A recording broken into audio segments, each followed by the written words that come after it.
In a quiet suburban neighborhood, where every lawn was perfectly manicured and mailboxes stood in uniform rows, an unsettling reality lurked beneath the surface. The Homeowners Association, HOA, originally intended to preserve the community's charm, had become a tyrannical regime under the iron rule of its self-appointed queen, Karen. Mark, a no-nonsense man new to the neighborhood, was blissfully unaware of the storm brewing around him. He simply wanted to enjoy his new home in peace. That peace shattered the moment he received his first HOA violation notice. A crisp white envelope, marked with the dreaded HOA insignia, bore a message both absurd and infuriating. Curtains visible from the street must be beige or white. Yours are light gray. Immediate compliance required. Fine, $50.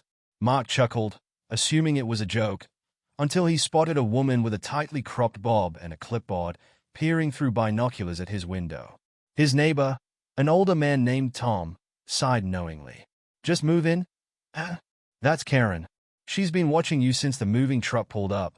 Mark soon realized the HOA was less about neighborhood upkeep and more about Karen's insatiable need for control. The first violation was just the beginning.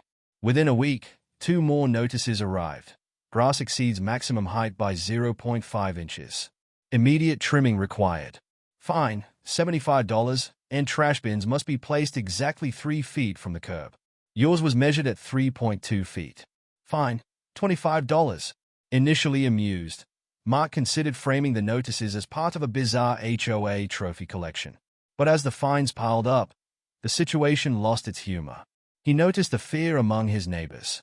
Emily, who lived next door, reluctantly removed a bright pink flamingo lawn ornament, muttering, "Apparently, fun isn't allowed in this neighborhood." Determined to fight back, Mark emailed the HOA seeking clarification on the curtain rule and the arbitrary garbage bin placement. The response was icy. HOA rules are in place for the benefit of the community. Homeowners are expected to comply without unnecessary complaints. Failure to do so may result in additional penalties. Sensing something deeper at play, Mark began documenting HOA violations. Patterns emerged. Karen wasn't enforcing rules, she was targeting specific people. A single mother was fined for colorful flower beds, a retired veteran was ticketed for parking his truck in his own driveway for more than 2 hours, and a young couple received a violation for having a pumpkin on their porch in early October. Meanwhile, Karen's inner circle faced no consequences.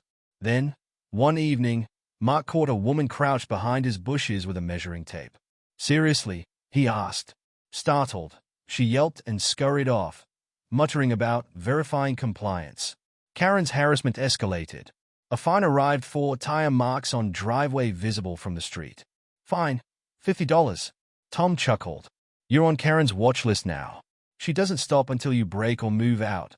But Mark refused to back down. He turned to pettiness, repainting his mailbox in the exact regulation shade but adding a microscopic dot of another color, meticulously chalking outlines for his trash bins at precisely 3 feet, and trimming his grass to laser-measured perfection. Karen fumed, but legally, she had nothing on him. Then she went nuclear. One of her cronies, Greg, took photos of Mark's house, leading to a violation for excessively bright porch lighting. The final straw came when Karen called 911, accusing Mark of trespassing on his own property and using unauthorized surveillance equipment. The responding officer, unimpressed, dismissed the claims. Mark had enough. He dove into the HOA's bylaws and uncovered a goldmine of financial discrepancies.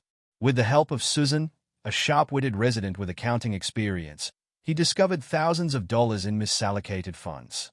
During the next HOA meeting, Mark and Susan laid out their evidence.